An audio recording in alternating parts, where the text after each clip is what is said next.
यतो वाचो निवर्तन्ते, ये शिव का रूप है, ये शिव का रूप है।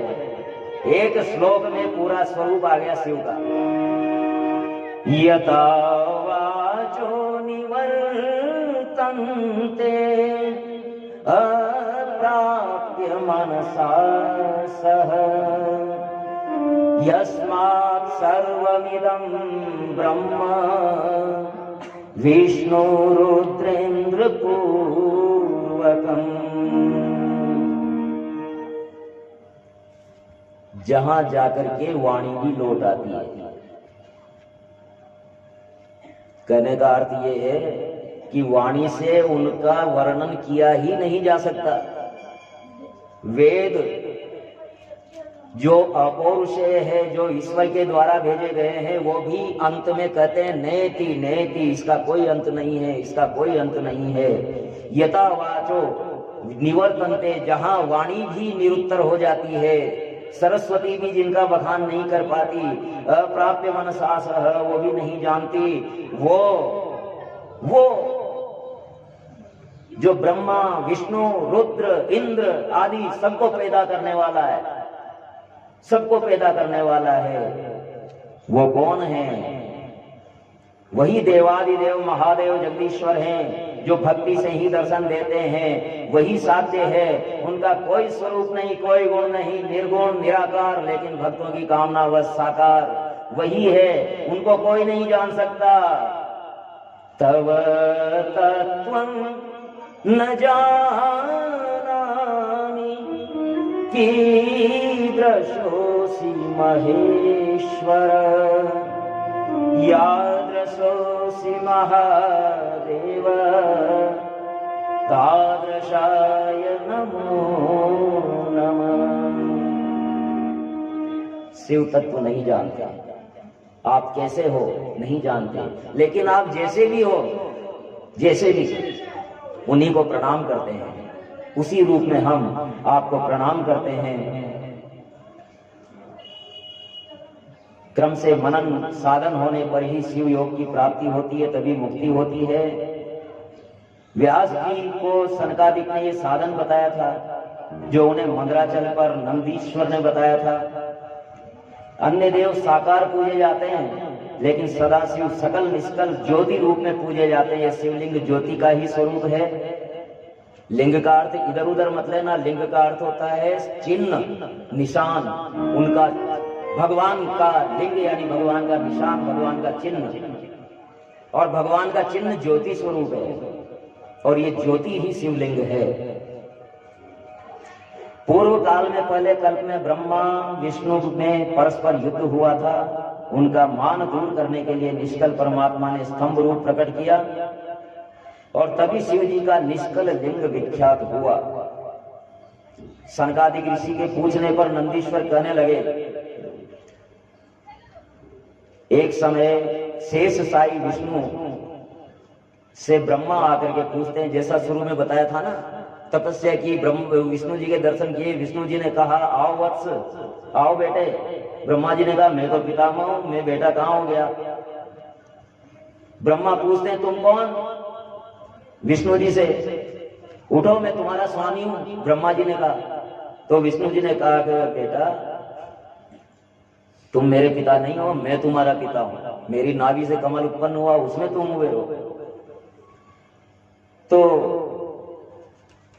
हे पुत्र, विष्णु हूं मैं, तुम्हारा रक्षक हूं, जगत का पितामह हूं। तो इस प्रकार दोनों में एक दूसरे को पुत्र कह रहे थे। ब्रह्मा जी विष्णु को पुत्र कह रहे थे, विष्णु जी ब्रह्मा जी को पुत्र कह रहे थे। नंदिकेश्वर बोले मंदराचल पर्वत पर सनत कुमारों से कि ब्रह्मा विष्णु रजोगुण से मुक्त होकर के विवाद करने लगे, मैं श्रेष्ठ, मैं स्वामी। दोनों युद्ध को उद्यत हुए, अनेक प्रकार से युद्ध हुआ। विष्णु ने ब्रह्मा जी की छाती पर बाणास्त्र, ब्रह्मा ने भी मारा। इस प्रकार से कितने ही दिनों तक, सालों तक उनका युद्ध चलता रहा। भयभीत देवता शिव शरण में गए, ब्रह्मा विष्णु द्वारा छोड़े गए। अस्त्रों को अकाल ही प्रलय आ रहा था, शिव जी ने स्तंभ प्रकट किया दोनों के बीच, अग्नि स्तंभ। अग्नि स्तंभ प्रकट किया। दृष्ट्वा तदद्भुतं चित्रं मास्त्र शांतिकरं शुभं किमेतद्भूताकार मृत्युंचूष परस्परम। इधर ब्रह्मा इधर विष्णु, बीच में अग्निलिंग। दोनों कह रहे हैं कि ये क्या है, ये तो कभी देखा नहीं, ये क्या है। न तो ब्रह्मा जानते थे न विष्णु जानते थे ये क्या है, ये नीचे कहां से आ रहा है और ऊपर कहां तक जा रहा है, देखना चाहिए। विष्णु भगवान ने श्वेत वाराह का रूप लिया और नीचे गए। ब्रह्मा जी हंस के रूप में ऊपर की ओर चले। पाताल से आगे भी शिवलिंग का अंत नहीं हो रहा था। विष्णु भगवान निराश होकर के वापस ऊपर आ गए। इधर ब्रह्मा जी आकाश में जा रहे थे, गिरता हुआ केतकी का पुष्प देखा। पुष्प से पूछा ब्रह्मा जी ने, कहां से आ रहे हो? कि मुझे पता ही नहीं है, मैं तो आता ही जा रहा हूं। बोले इस लिंग का छोर कहां है? कि मुझे भी पता नहीं है, मैंने जब से होश संभाला गिरता ही जा रहा हूं, बस ऊपर कोई अंत है ही नहीं। तब केतकी का पुष्प से ब्रह्मा जी ने कहा कि ऐसा करना, तू कह देना कि ब्रह्मा जी वहां आए थे, मैंने ऊपर तक देखा। देखो झूठी गवाही वहां भी चलती थी, वहां भी झूठी गवाही चलती थी। क्या लोभ दिया होगा, क्या लालच दिया होगा केतकी के पुष्प को, लेकिन उसको मंत्र लिया। ब्रह्मा जी ने बोले कह देना कि मैं ऊपर तक देख करके आया हूं। और विष्णु और ब्रह्मा जी की चेष्टा से परिहास किया। विष्णु और भगवान, विष्णु और ब्रह्मा जी जब युद्ध करने लगे तो उनकी चेष्टा से उनका भगवान शिव का सिर हिल गया। सिर हिलने से वो केतकी का पुष्प नीचे गिर गया था। ब्रह्मा ने कहा, किम त्वं पतसि पुष्पेश पुष्पराटकेन वा धृतम् आदिमस्य प्रमेयस्य स्तंभमध्याच्युत चिरम्। पुष्पराज, आप किसके ऊपर चढ़े हुए थे? आप कहां से गिर रहे हो? पुष्प बोला, बहुत समय हो गया, बस गिरता ही जा रहा हूं, गिरता ही जा रहा हूं, अभी तक भी अंत नहीं आया। ब्रह्मा जी ने कहा, ब्रह्मा जी से कहा उस केतकी के पुष्प ने कि आप इस लिंग के अंत की देखने की इच्छा छोड़ दो, नहीं देख सकते आप। ब्रह्मा बोले, मैंने तो हंस रूप ही इसीलिए धारण किया है। अब है पुष्प, तुम विष्णु के निकट चल करके साक्षी देना कि ब्रह्मा जी ने स्तंभ का अंत देख लिया है। मैं साक्षी हूं। पुष्प और ब्रह्मा विष्णु के पास आए। भगवान विष्णु थके हुए थे, ब्रह्मा जी प्रसन्न हुए। हे विष्णु, हमने स्तंभ का अंत देख लिया, मेरी न मानो तो ये केतकी का पुष्प है, ये वहां से मेरे साथ आ रहा है। केतकी ने झूठी हामी भर ली कि हाँ बिल्कुल, पता नहीं क्या लोभ दिया था केतकी के पुष्प को।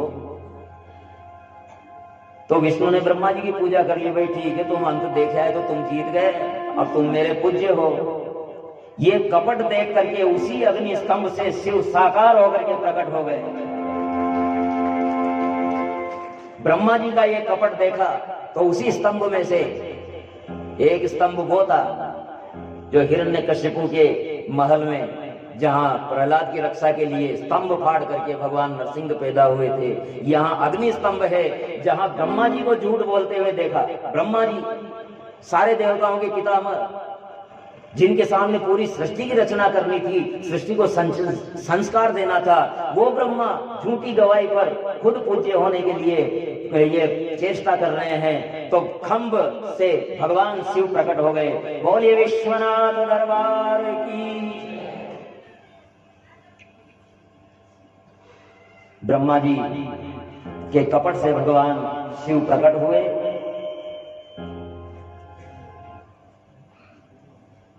आदित्यहीन वपुषी स्वामी मोह बुद्ध्या भूयात् विमर्शयेहनावति कामनोत्थ सत्वं प्रसीद करुणा कर्कश्मलं नो मृष्टं क्षमस्व विहितं भवतेव केल्या। हे प्रभु, आदि अंत से हीन आप ढूंढने पर भी नहीं मिलते। हे प्रभु, हमारी पापों का नष्ट करो। शिव जी कहते हैं कि मैं तुम्हारी सत्यवादिता से प्रसन्न हूं, विष्णु से। सत्य का प्रभाव कितना होता है। दोनों देवताओं में कंपटीशन था, प्रतियोगिता थी कि कौन पूज्य होगा। एक ने सत्य का सहारा लिया, ठीक है तुझे पूज लूंगा भाई, मुझे तो नहीं मिला अंत। विष्णु जी ने ऐसा कह दिया। लेकिन ब्रह्मा जी ने कपट पूर्वक पूज्य बनने की कोशिश की। यहाँ शिव जी आ गए और उन्होंने कहा विष्णु से कि मैं तुम्हारी सत्यवादिता से प्रसन्न हूँ, इसी कारण तुम मेरी साम्यता करोगे, मेरे समान तुम्हारी प्रभुता होगी, मुझसे सत्कार पाओगे, लोक में तुम्हारे उत्सव होंगे, पूजन होंगे, वैभव की पूजा होगी आपकी। इसीलिए विष्णु की वैभवशाली पूजा होती है। तभी ब्रह्मा जी का मद दूर करने हेतु भ्रकुटी के मध्य से अद्भुत पुरुष भैरव को प्रकट किया। भैरव को शिव ने ब्रह्मा जी पर शस्त्र प्रहार को कहा। भैरव ने ब्रह्मा के 5वें मस्तक को छिद्र कर दिया, काट दिया। भैरव ने ब्रह्मा का पंचम असत्यभाषी सिर को काट दिया, जिस मुंह से वो असत्य बोले थे। ब्रह्मा जी को विष्णु भगवान शिव से क्षमा याचना करते हैं, प्रभु क्षमा करो, अपराध हो गया, क्षमा कर दीजिए। शिव बोले तुमने कपट किया, असत्य बोला, इससे तुम्हारा लोक में सत्कार नहीं होगा, कहीं भी पूजा नहीं होगी। ब्रह्मा जी ने प्रार्थना की, प्रभु ये मेरी पहली गलती है, माफ करो। स्तुति की, तो स्तुति करने के बाद में कहा कि तुम यज्ञों के देवता होंगे, जहां जहां भी यज्ञ होगा, हवन होगा, तुम्हारी पूजा के बिना यज्ञ पूरा नहीं होगा। और तुम्हारा मंदिर केवल पूरे भारत भर में कहां होगा? क्या बात, पुष्कर में होगा। और पुष्कर में ही केवल ब्रह्मा जी की पूजा होती है, अन्य कहीं, अब कहीं बना दिए हो तो कलयुग है, लेकिन जो शिव के आशीर्वाद से पूजा का अधिकार है वो पुष्कर में ही ब्रह्मा जी को मिला है।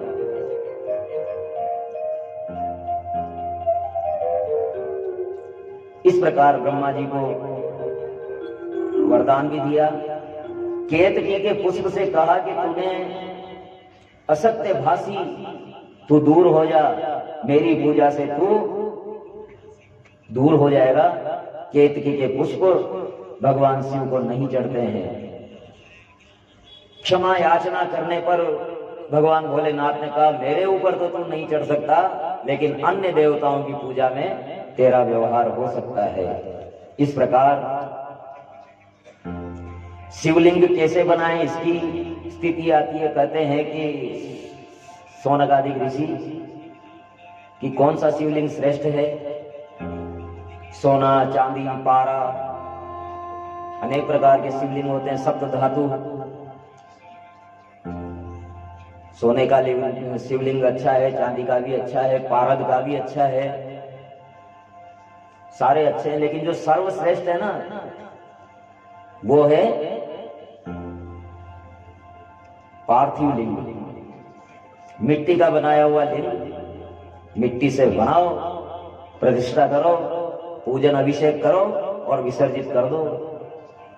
क्योंकि जो पंच तत्व है ना, ये भगवान शिव के प्रत्यक्ष रूप है। शिव पूजा के व्रती को यदि कहीं शिव मंदिर नहीं मिलता है तो 5 जगह प्रत्यक्ष शिव की पूजा होती है।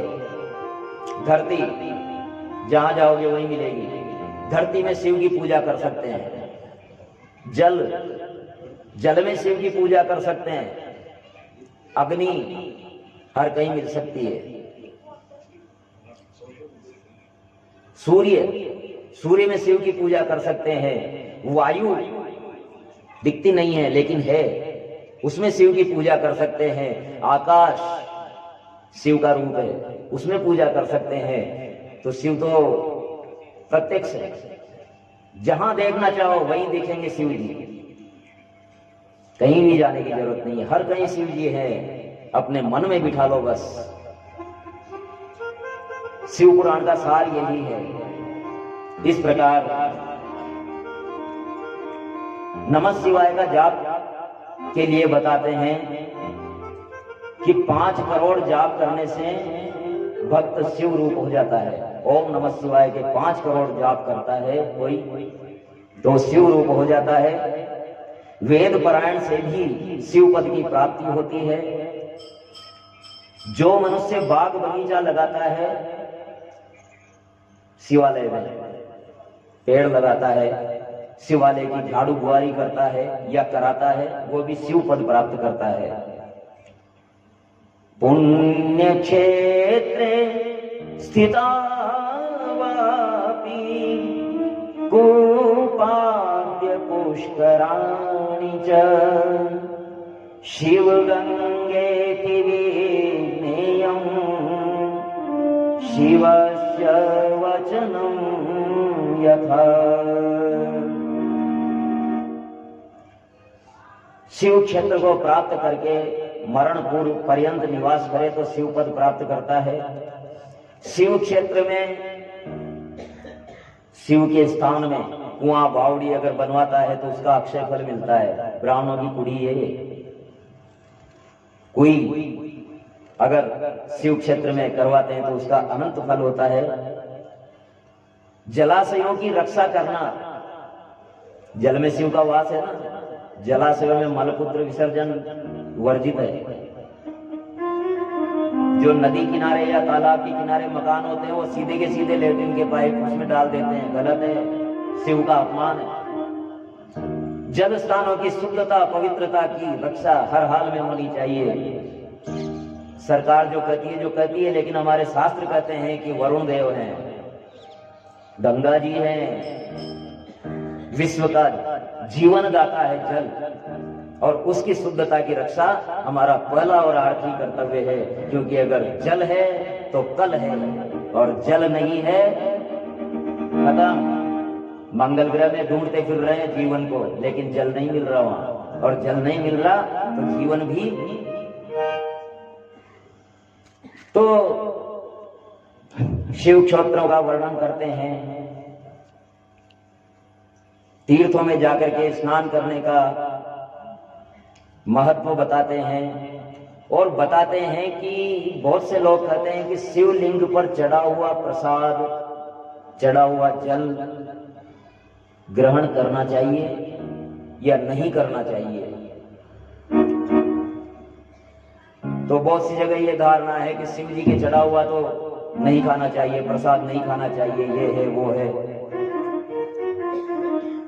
शिव भक्त शुचि शुद्ध सदा व्रती दृढ़ निश्चय भक्षये शिव नैवेद्यं त्यजेदग्राह्य भावना। शिव पर चढ़े हुए प्रसाद को तोड़ कर लेना चाहिए। अग्राह्यता की भावना छोड़ करके शीघ्र नैवेद्य ग्रहण करे, उसको देरी नहीं करनी चाहिए, तुरंत ग्रहण करना चाहिए। शिव नैवेद्य को देखते ही पाप दूर भागते हैं, और भक्षण से तो पुण्य प्राप्त होता है। शिव दीक्षा युक्त सब लिंगों की नैवेद्य भक्षण करें।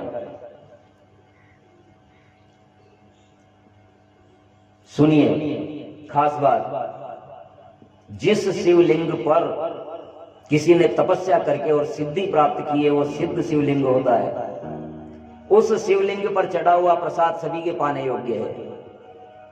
ज्योतिर्लिंग, जो 12 ज्योतिर्लिंग है, उस पर चढ़ा हुआ प्रसाद सबके लिए ग्राह्य है, दौड़ करके लेना चाहिए, कभी चूकना ही नहीं चाहिए। कश्मीर में स्फटिक लिंग में कश्मीर का इतना बड़ा महत्व है, पूरा का पूरा कश्मीर शिव क्षेत्र है। कश्मीर की चट्टानों से जो शिव बना रखे हैं ना, शिवलिंग, उनके चढ़ा हुआ प्रसाद या तो नर्मदा में निकले हुए शिवलिंग का प्रसाद लिया गया है, या फिर कश्मीर मंडल से जो पत्थर निकले हैं हिमालय के, उनका प्रसाद लेने का भी कहा गया है।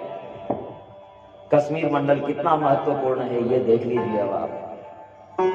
वहां का कणकण शंकर है, जैसे नर्मदा का कणकण शंकर है, वैसे ही कश्मीर का भी कणकण शंकर है। लेकिन युग धर्म है साहब, दुर्भाग्य है देश का।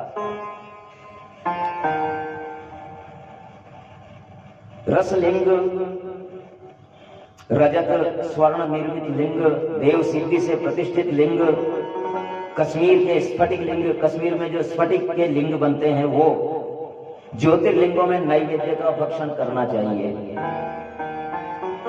नर्मदा से निकले हुए शिवलिंग, इनका भी प्रसाद हमारे सोमेश्वर बाण लिंग है, नर्मदा के हैं, इसलिए यहाँ का भी प्रसाद लेना उचित है। लेकिन जहां किसी ने सिद्धि नहीं पाई है, केवल यूं प्रतिष्ठित है, शिवलिंग है, वहां का प्रसाद वर्जित है। केवल वहां चंडाधिकार है, वहां नैवेद्य भक्षण उचित नहीं है। बाणलिंग, लोहलिंग, सिद्धलिंग प्रतिमाओं में चंडाधिकार नहीं होता, इसलिए वहां प्रसाद भक्षण उचित है। इन्हें स्नान कराए जल से त्रियाचमन करके, और त्रिपाप नष्ट होते हैं भगवान शिव पर चढ़े हुए जल को आचमन करने से। महादेव स्वरूपोऽयं विल्वो देवैरपि स्तुतः, यथा कथंचिदेतस्य महिमा ज्ञायते कथम। बिल्व पत्र की महिमा बताते हुए कहते हैं कि बिल्व पत्र साक्षात शिव रूप है।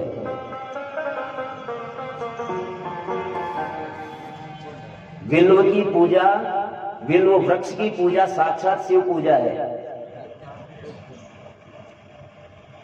भस्म धारण से शिव रूपता प्राप्त होती है, भस्म का भी महत्व है, भस्म का तिलक से शिव रूपता प्राप्त होती है।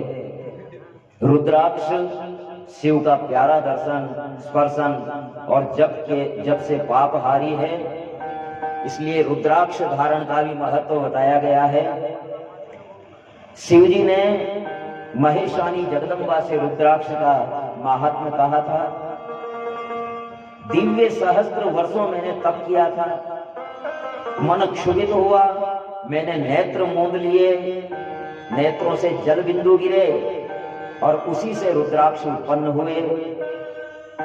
रुद्राक्ष श्वेत, पीत, कृष्ण, सफेद, पीले, काले होते हैं। रुद्राक्ष का धारण करना पापों को नाश करने वाला है। अतएव महादेवी रुद्राक्षोत्यर्थनासन तद्धरो मत्प्रिय शुद्धो त्यभवानपि पार्वती। रुद्राक्ष एक मुखी से शिव की कृपा प्राप्त होती है, ब्रह्म हत्या की निवृत्ति होती है।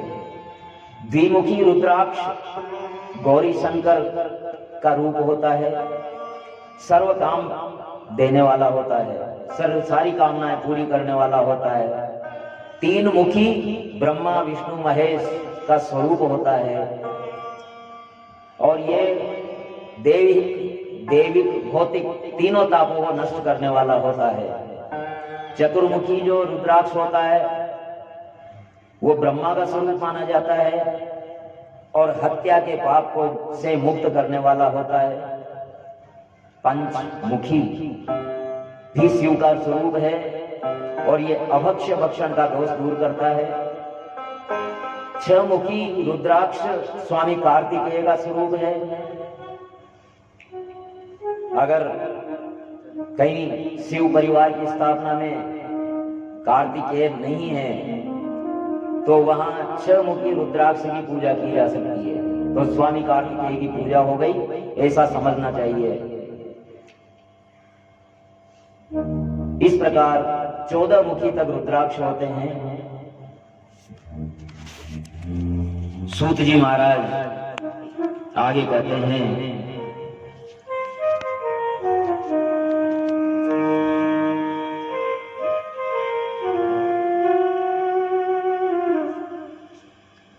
हे विश्वनाथ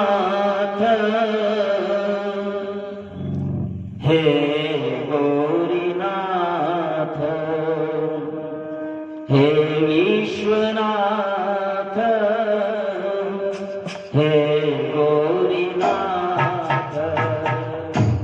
हे विश्वनाथ हे गौरीनाथ, हे नाथ काशी पति आदिदेवा, हे नाथ काशी पति आदिदेवा, हे नाथ काशी पति आदिदेवा, हे विश्वनाथ हे गौरीनाथ,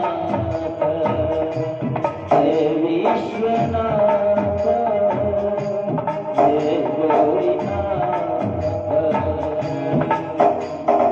भोले मेरे भोले, भोले भोलेनाथ, भोले मेरे भोले, भोले भोलेनाथ, हे विश्वनाथ हे गौरीनाथ, हे विश्वनाथ हे गौरीनाथ,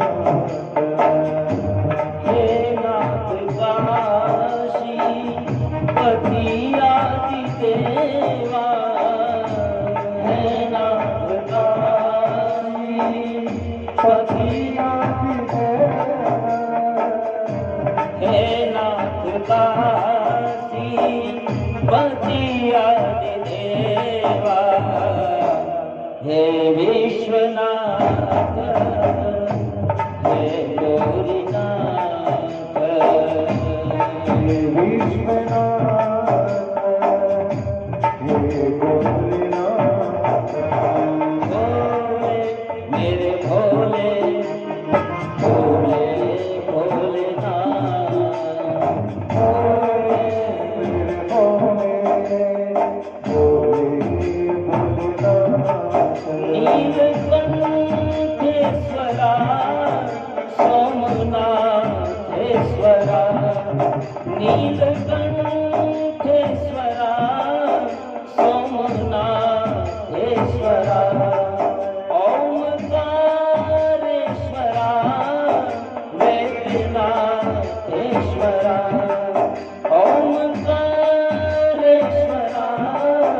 वैद्यनाथेश्वरा। वृषभ की सवारी, वृषभ की सवारी, वृषभ की सवारी, आओ त्रिपुरारी, वृषभ की सवारी, आओ त्रिपुरारी, संकट मिटाओ सुनो महादेवा, हे विश्वनाथ हे गौरीनाथ, हे विश्वनाथ हे गौरीनाथ, हे नाथ काशी पति आदिदेवा, हे नाथ काशी पति आदिदेवा, देवादिदेवा सुनो महादेवा,